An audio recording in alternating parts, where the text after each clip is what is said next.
A big thank you to the Talk Python team who sponsor this episode of the podcast. If you want to get better at Python, now is an excellent time to take an online course. Whether you are just learning Python to delve into great topics like artificial intelligence, or you need to go deep into things like APIs and async, my friends at Talk Python Training have a top-notch course for you. Visit talkpython.fm/mind to find your next level and get a 10% discount. Also a big thank you to all my Patreons who support the Engineered Mind podcast.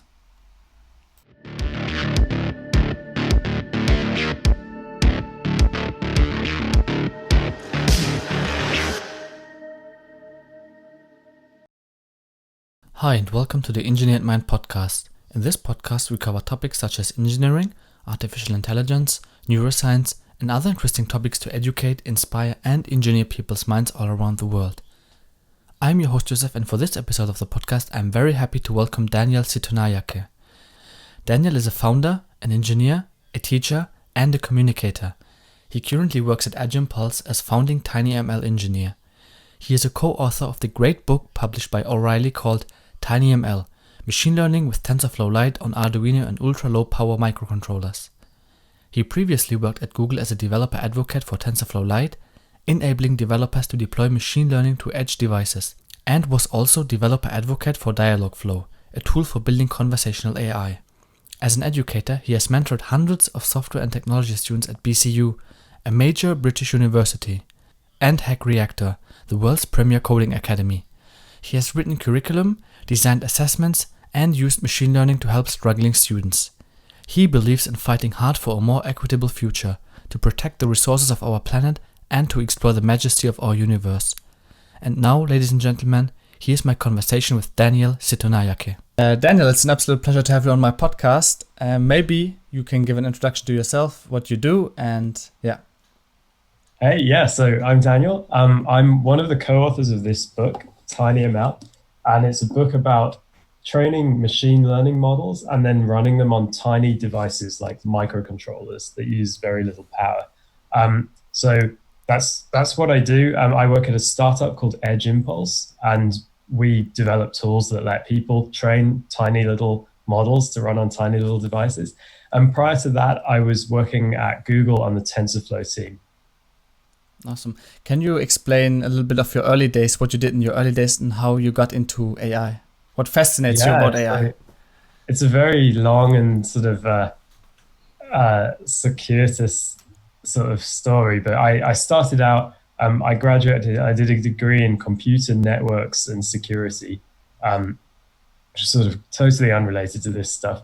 But as a part of that, I got interested in auto ID technologies, which is this sort of like category. I think it's a little bit of an old-fashioned term these days, but it's all these technologies involved with taking information about the real world and getting it into a computer. So at the time, the state of the art was things like RFID, barcoding, real-time location systems where you can track where someone is inside a building. And then on the algorithm side, there are things like face recognition, not using machine learning, but using sort of much more primitive models that they had at the time. And these types of technologies. And I ended up teaching around that stuff at my university for a couple of years.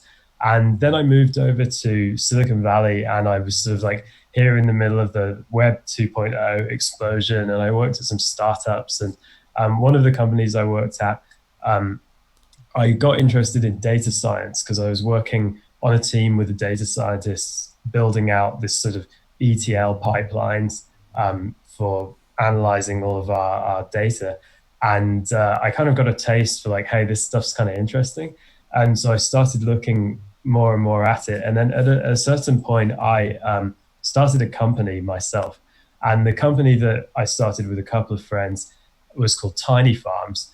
And we basically looked at using insects to produce protein.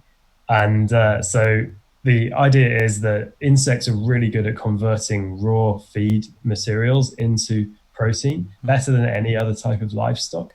And a lot of people around the world eat insects, and also a lot of livestock animals will eat insects as a food, animals that need protein in their diet. And so we were looking at okay, people do this stuff at a really small scale, but how can we scale this up and make it happen in an industrial scale so that it can actually make a dent in things like food security?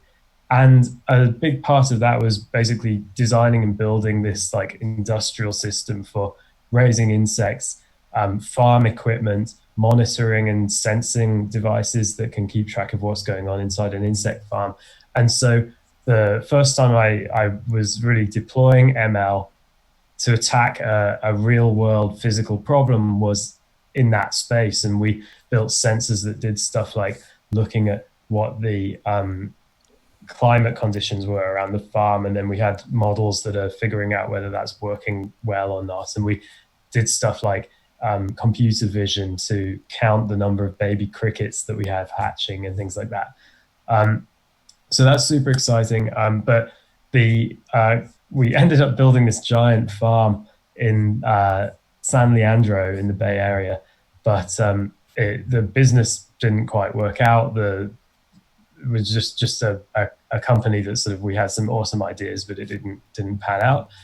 So after that, I went to work at Google, and at Google, I worked on two teams. I worked on Dialogflow, which is an NLP product. So it lets developers easily train NLP models to do basically build chatbots and that type of thing. And then I went from the Dialogflow team to the TensorFlow Lite team. And on the TensorFlow Lite team, we're building tooling that allows you to deploy ML models to devices. And so the first tier of devices that team kind of attacked was mobile. Obviously, it's really awesome to be able to run ML models on mobile phones, and all sorts of things from Snapchat filters through to predictive text depend on those. And the TensorFlow Lite tooling is what allows a lot of that to happen.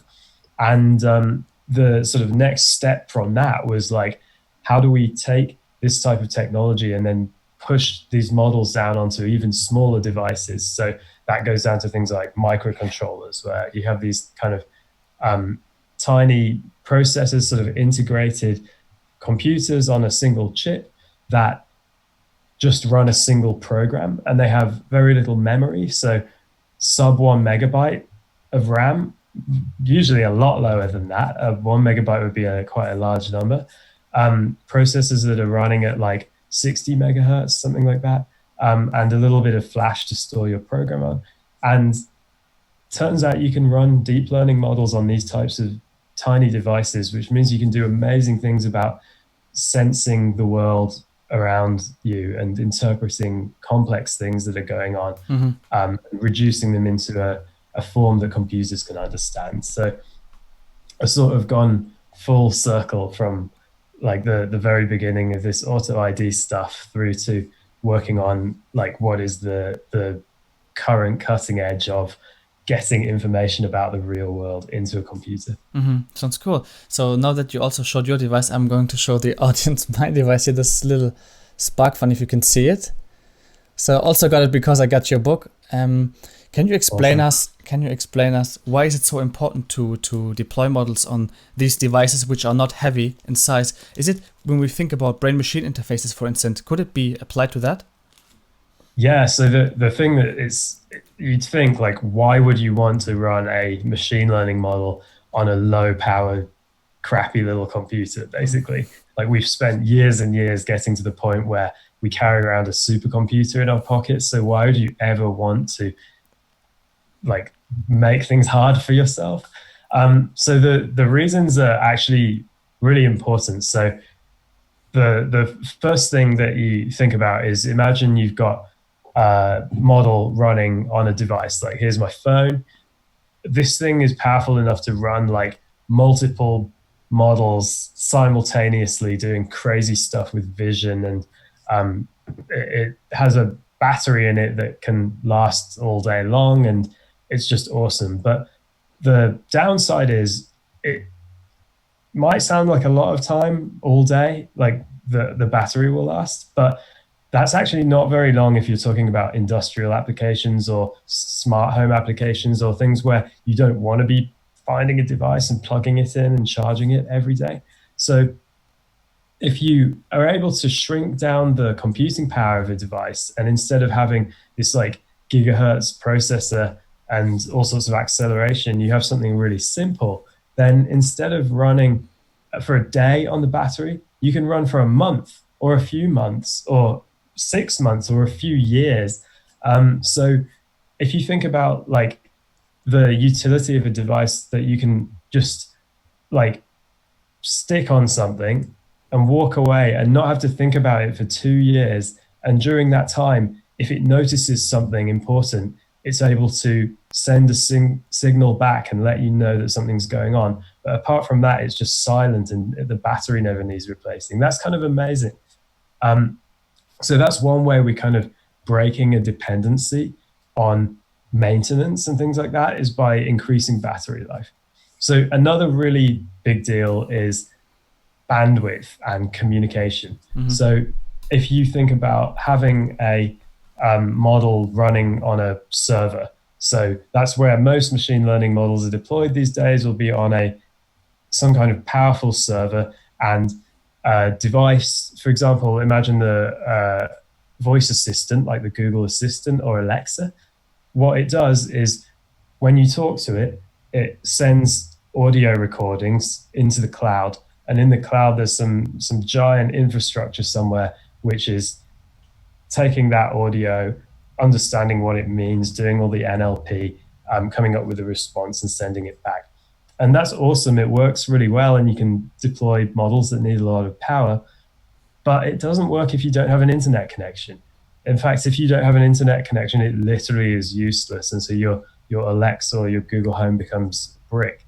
And that's okay in some cases, but in a lot of places, there isn't a good internet connection, or it uses too much energy to have a high bandwidth internet connection like this. So whether you're off the grid in a rural setting, or if you're just in a place where there's not a good internet connection, or if you're in a place with lots of interference, there are tons of different reasons why you'd want to be able to understand things around the device and interpret the world around a device using machine learning, but you're not able to send all of that high bandwidth data up. So what machine learning allows you to do effectively is like compression. So you maybe imagine you've got a model that's looking out for different species of animal. So it's like on the trail and you have a camera. So the old way of doing this would be that you have a camera that gets set off by movement. You take a picture whenever any movement happens. Mm-hmm. So you get a bunch of pictures of like leaves rustling in the wind, and then occasionally there'll be a tiger. And every so often you send some unfortunate person into this tiger-ridden jungle to go and pick up the camera and get the SD card and download the pictures. And then you look through them manually for the tiger. So the next iteration of that is that you, instead of sending someone out there manually, you have a big battery and you have like a GPRS modem or a 3G modem, and the camera takes the pictures and it sends them through the internet and through the mobile network, and then you receive them and you can look through them. And that's fine, but the battery won't last long because that type of technology uses a lot of power. You're going to go and have to replace it. It also uses a lot of money. It's expensive to send mobile network signals comparatively. And you also might be in a place where there isn't good cell coverage. So that doesn't always work. It's sometimes too expensive, and sometimes it just isn't technically feasible. Now what you can do with ML is, instead of having this device take a picture every time there's movement, you can have the device take a picture every time there is definitely a tiger there, or at least you think there is definitely a tiger there based on the model. So you only have tiger pictures now. So if you're doing stuff with a mobile phone network, that's great. You can just send way less pictures because you only have relevant pictures. So maybe that makes it fit your energy or cost budget. And if you aren't doing that, you can think of totally different ways. So now you have a signal that tells you, hey, a tiger has been here. And so maybe the device counts how many times a tiger has been here. And then every so often, like once a month, it will send a very low data rate, very low energy broadcast using a technology like LoRa, something like that, which is a low power radio technology. You just send this signal that says, hey, I've seen 30 tigers. And then if you think that's valuable enough to send someone out to get the data, then you can do that. And maybe you don't even care about seeing the pictures. Maybe you just need the count, in which case you can just leave that device out there for years. And all it's doing is telling you every week or every month, I saw N amount of tigers. And that just feeds directly into your system. And that helps you with your research. So the bandwidth stuff is a really important consideration. And the third thing, which I personally think is the most exciting and the most important, is privacy. So I talked a little about smart home devices and these kind of assistant devices. So the idea is that you're in today's generation of smart home devices, they're always connected to the internet. They're always sending data when you're using them. So something like the Google Assistant, it listens out for a hot word. It's not really doing anything. No data leaves the device until you say that. And it listens out for a hot word. And when you say the hot word, it wakes up and starts streaming audio back to the server. And that's fine if it's not a sensitive type of situation. But there are lots of contexts where you wouldn't want something sending audio to somewhere else, whether you're just privacy minded or whether you're in a sensitive situation like a medical situation or in some kind of like high sensitivity context like political or legal kind of context. You do not want data going to some mysterious server somewhere else. And then there are loads of contexts where you just wouldn't really want to do it. So if you think about like a baby monitor or cameras that are monitoring kids, that type of thing, there have been a lot of products like that where they've appeared and people think it's really cool and they've got their baby monitor and then they find out that it's not secure and strangers can like connect to that feed on the internet and it's really bad. Like we don't want things like that to exist. Like that is not an effective product. So what you can do with on-device machine learning is totally remove the need for an internet connection. Because imagine you've got the baby monitor and you want to see when the baby is awake or if the baby is moving around in a certain way. The model on the device can look out for that. So you might have a camera, the signal from the camera, the image from the camera is taken into memory on the device. It runs through a model. The model outputs a classification of, hey, the baby is asleep or the baby is awake. And then the device just sends that to the internet. So there's no way that any image data can ever leave that device. And that sounds kind of trivial, apart from these little certain situations, but it's actually a massive deal because it means you can have all sorts of devices everywhere, throughout homes, throughout hospitals, throughout places of business, where no data leaves the device, but the device can tell you cool stuff about what is going on. So you would never really want to have your whole home filled with CCTV cameras, but it would be kind of interesting if your house knew which rooms you've been in the most, and it could adjust the central heating accordingly. You would never, ever hook up cameras in every room and have the data going to some startup where they've got a team of people like looking at the cameras to decide whether to shut the heating on or off. But if you use machine learning on devices, you can have those devices within the house, figure out everything they need. No data ever leaves the house. Everything's totally self-contained. And you get this magical, futuristic type of experience without the horrible compromise that we've become used to, that you give all your data to some strange company.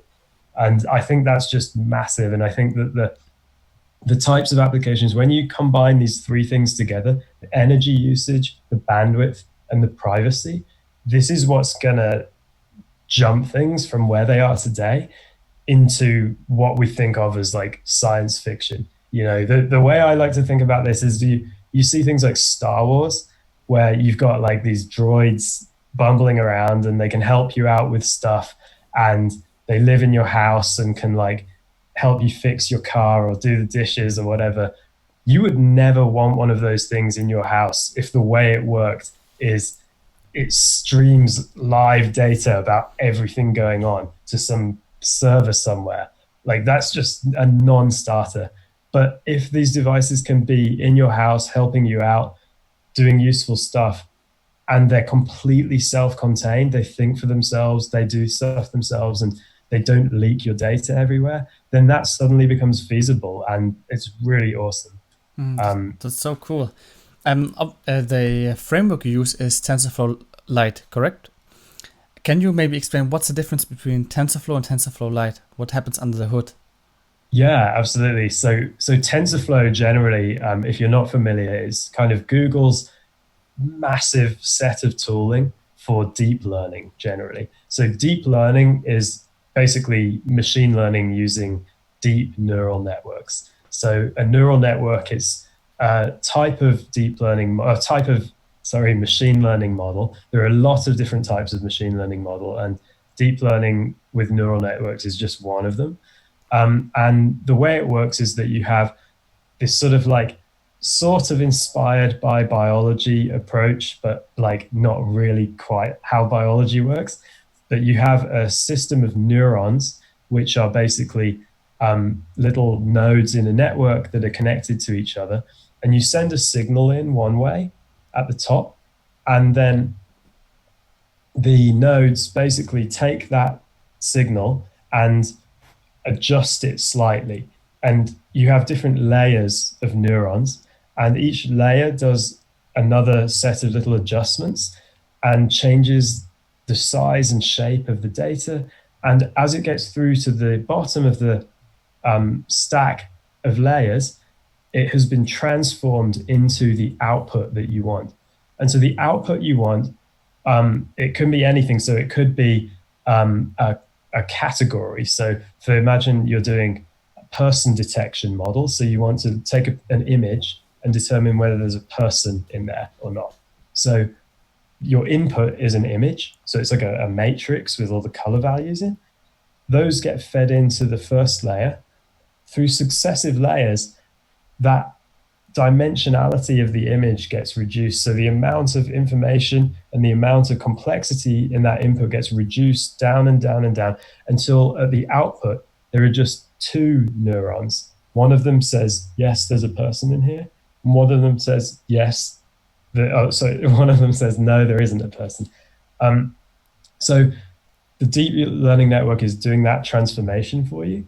And it would be really complex to figure out just by yourself what all of those little transformations need to be to get the input from an image into these two categories. Like, there might be thousands and thousands of neurons in there. Each one's doing a little bit of tweaking, and at the end you get the answer you want. It's not really feasible to go in there and fine tune them all yourself unless you're like a genius, the like of which the world has never seen. And so what you have to actually do is train the network to do this. So you start out with neurons that just do random stuff. Like, each neuron does random things to the input.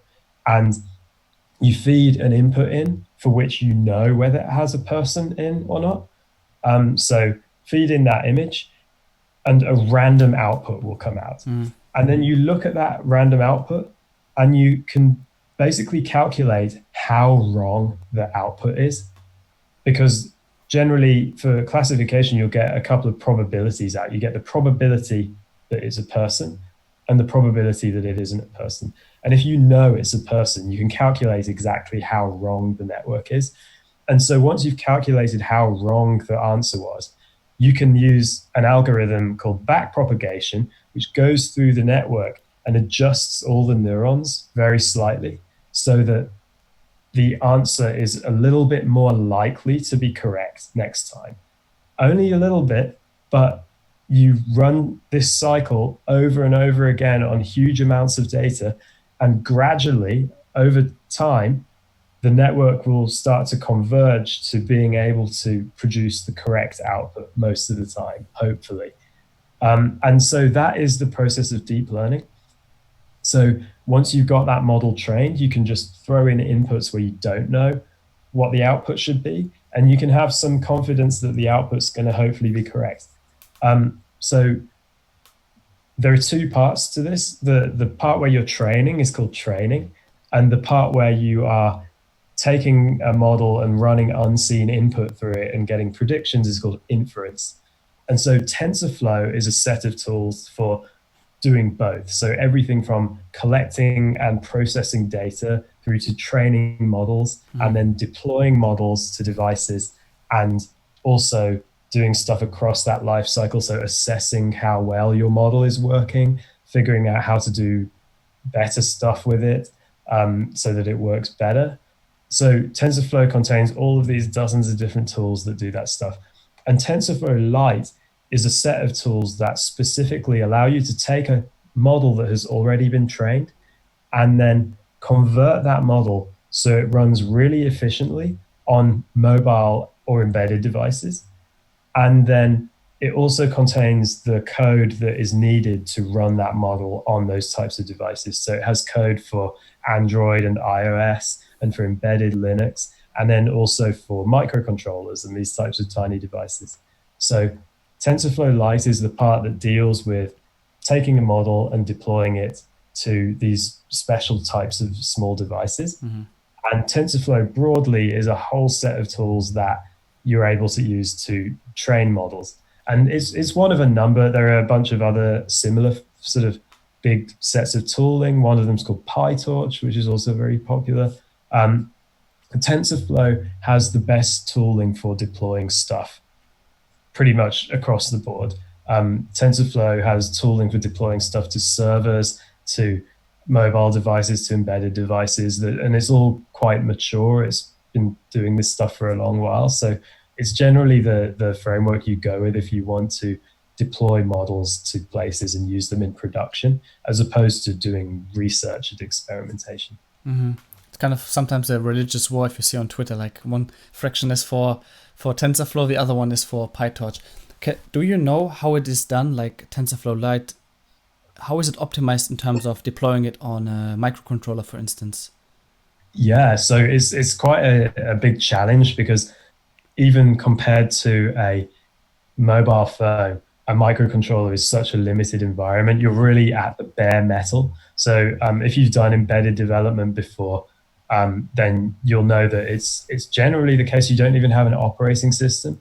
You're literally writing a program that's directly making use of the hardware, directly accessing the resources of the system, and you have to do everything yourself, whether it's like thinking about I/O or memory management, or doing things like even file system and disk I/O. Like, you're not going to have all these like operating system APIs to draw from. If you want to write something to an SD card, you've got to write the code yourself or find a library. So it's a very limited environment. And so there are some parts that can be reused from the other parts of TensorFlow, and other parts that can't. And there are some things that you have to think about a little differently. So, for example, on server environments or on a mobile environment, you generally have access to an FPU, a floating point unit, which helps do floating point math. And on servers, you often have access to like GPUs, graphics processing units, which can do like super parallel, crazy number crunching. And it turns out this process of training and running inference on a deep learning model heavily involves matrix math with floating point numbers. And so the system that you're using, if it's good at that, you can have really good performance. But if it's not good at that, if it maybe doesn't even have a floating point unit, so it has to do like floating point math the long way around, you're going to struggle in terms of performance. So the smaller the device, the more important it becomes to access the forms of like low level efficiency that device exposes to you. So, for example, some manufacturers and designers of microcontrollers have created special libraries which allow you to do these types of math in the most efficient, optimized form possible on that device, making use of all the little tricks that you would only know if you're an expert on that particular silicon. And so it's a little bit different from when you're a developer on, imagine you're writing software for web servers or PC. You don't really have to think about that very much. You don't think about like, oh, I'm targeting this processor and I need to like do this particular algorithm in a certain way so that it runs well on this processor. It's mostly been abstracted away and you don't have to worry.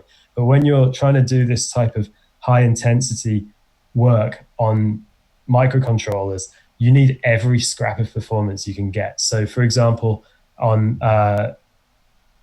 sets of microcontrollers that are using ARM IP, they're powered by ARM microcontroller cores. ARM has a set of cores called the Cortex-M series.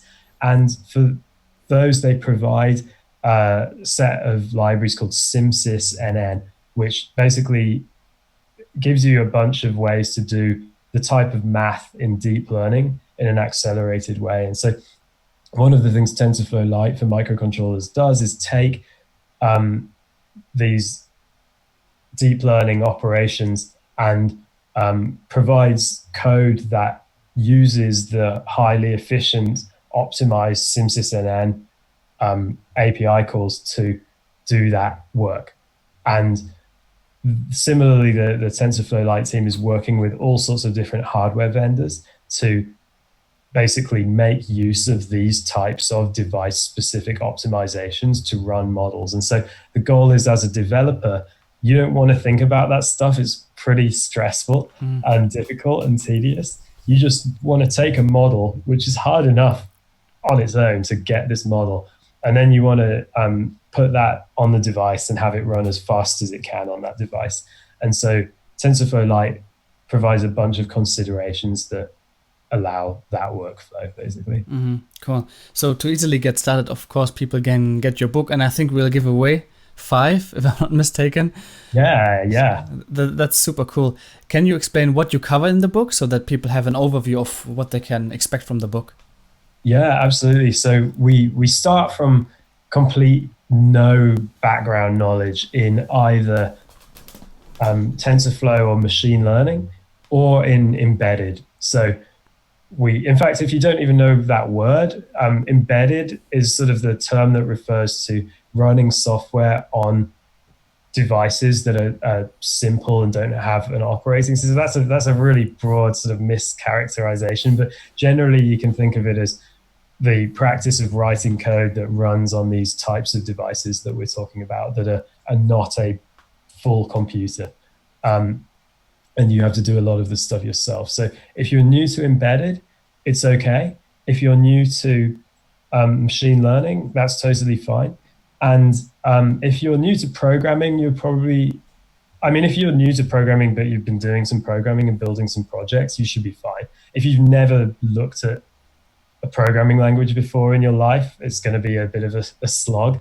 But we still have some chapters that explain the basics and the fundamentals of this whole concept.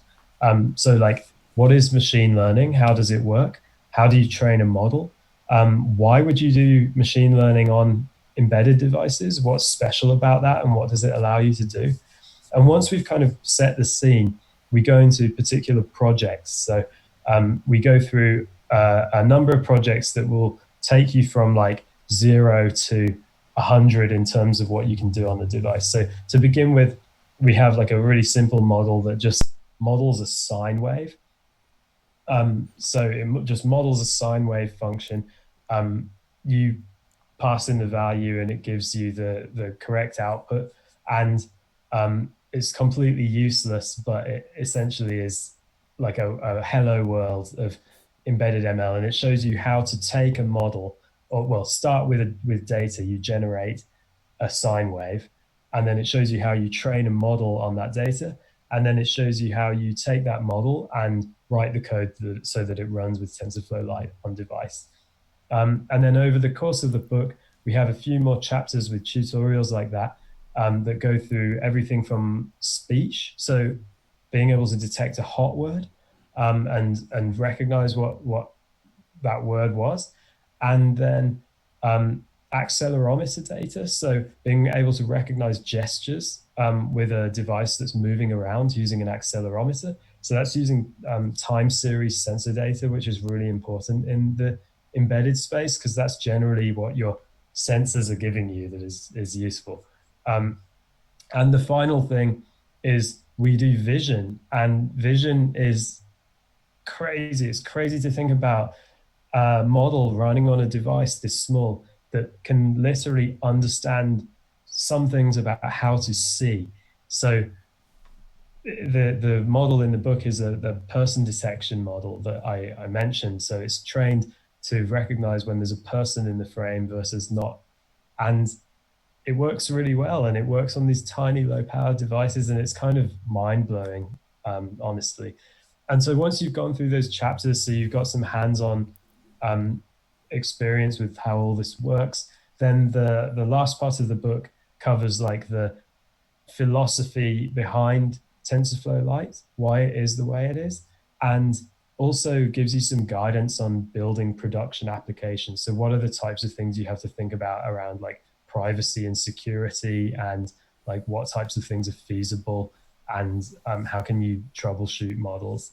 So it really covers everything from like I've never seen any of this stuff before through to I'm at a pretty advanced level and I want to know like how should I think about this when I integrate it into the product I'm building. The thing that was tough is like trying to make it so it's accessible for everyone. And I think in the end we did a pretty good job. So I think even if you don't know how to code, you can read the first few chapters and get an understanding of how machine learning works and what it is and what it does. But if you do want to go deep, you can go deep. So that's cool. So to wrap things up, where can people find you and where can they get your book from? Yeah, totally. So I'm on Twitter on my name is Dan Situ, DANSITU. I'd love to hear about your projects and ideas for what you want to do with deep learning. As I mentioned, I'm also the TinyML engineer at Edge Impulse. If you go to edgeimpulse.com, we've basically built tooling so that you can collect data, train models like in a web interface, and then export them to an embedded device without necessarily writing any code at all. So probably the easiest way to get started playing with this stuff, it's pretty crazy like what we've been able to do. You can go to Edge Impulse, create a project. You can then take your phone and snap a QR code that we display. And we then have a mobile app or mobile web app, which lets you collect data using your phone's accelerometer or microphone. You can then train a model based on that data and then deploy it down to your phone again and see the inference running on your phone and test it out. And then you can take that same model and just deploy it directly to an embedded device. So you can deploy it to this board here. And it's super awesome. It's super exciting. We support time series data and audio right now, and we're adding support for vision in the next few weeks. So it's a super awesome, easy way to get started with this stuff. So that's at edgeimpulse.com. And if you want a copy of the book, it's called TinyML. It's by O'Reilly, and you can get it from anywhere you can get O'Reilly books. And it's also, if you're like an O'Reilly online subscriber, you can read it for free as part of that as well. And the last question to you would be, what advice could you give to people, because you used to be a teacher, as you told us in the beginning, if they want to get into this field, because it's so fast moving and people might get discouraged if they see this fancy kind of tweets all the time, hey, we discovered this and that, what would you tell them?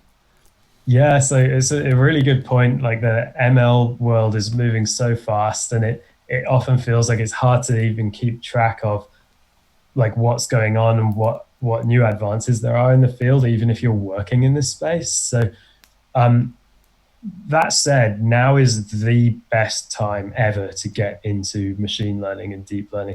If you are interested at all, it's definitely worth exploring. And the reason is that the tooling has reached the point of maturity now where any engineer can start using it. So a couple of years ago, if you didn't have a background in ML, you really had to build up this fundamental understanding of the absolute basics of how it all works, sort of from the math on up, before you could get to the point that you could do anything useful. And you needed to know all the terminology and every little thing about all the low-level stuff. So it wasn't really feasible for most people to do that unless they're doing it as part of their job. They had a lot of time to devote to it. But now we have so much tooling, whether it's like stuff like TensorFlow Lite and the TensorFlow Lite framework, or the systems we're building at Edge Impulse, or things like the amazing content that people have produced, and these types of online like tutorials or books or loads of different things that can basically bridge that gap so that you don't have to know all of the fundamentals in order to start being productive. And it's always important to learn those fundamentals, but it's really discouraging when you can't do anything useful until you've learned them all. It's good if you can do something useful and then understand how all of that works, and then you've got a feedback loop instantly. And I think that's the most important thing for learning. And we've reached that point now with ML. So you can literally know nothing about ML, and the tools are out there that you can use to train a model and deploy it to a microcontroller or to your phone or to the web and do some cool stuff with it. And then if you want to learn more and go really deep from there, you can. But just get started by using some tooling to build something that's exciting and fun, and make sure you always have a feedback loop. And that's how you'll get going. That's excellent advice, Daniel. How do you keep yourself up to date? Is it only Twitter, or do you use any other sources as well? Yeah, I mean, honestly, like Twitter, reading papers, connecting with people that I know. The thing that's amazing about the ML field is like everyone's super like engaged and friendly, and even like most of these people who are like legendary researchers and practitioners are online, and you can just chat with them and ask them questions, and they're friendly. And so you end up with like a network of people that you know, and there are like little groups you can join and meetups and like open source groups, and you just find what your niche is and what you're excited about, and you can like subscribe to the right newsletters or kind of connect with the right people on social media and just feel like you're part of a community. And that's the only way to really stay on top of it. There's no way you can sit there and read every paper, because there's just probably one per minute at this point. Mm-hmm. So it was so cool talking to you, Daniel. I hope that there will be a second part in the future, hopefully, because we only scratched the surface at some point, but also went into more depth when you explained the neural networks in a perfect manner. So I really enjoyed that one for sure. So if you want to reach out to Daniel, find him on Twitter and the other places he mentioned. I'll link everything down in the description. And I would say, with that being said, thank you so much, Daniel, and hopefully see you in the next one. Yeah, thank you very much. It's been a pleasure.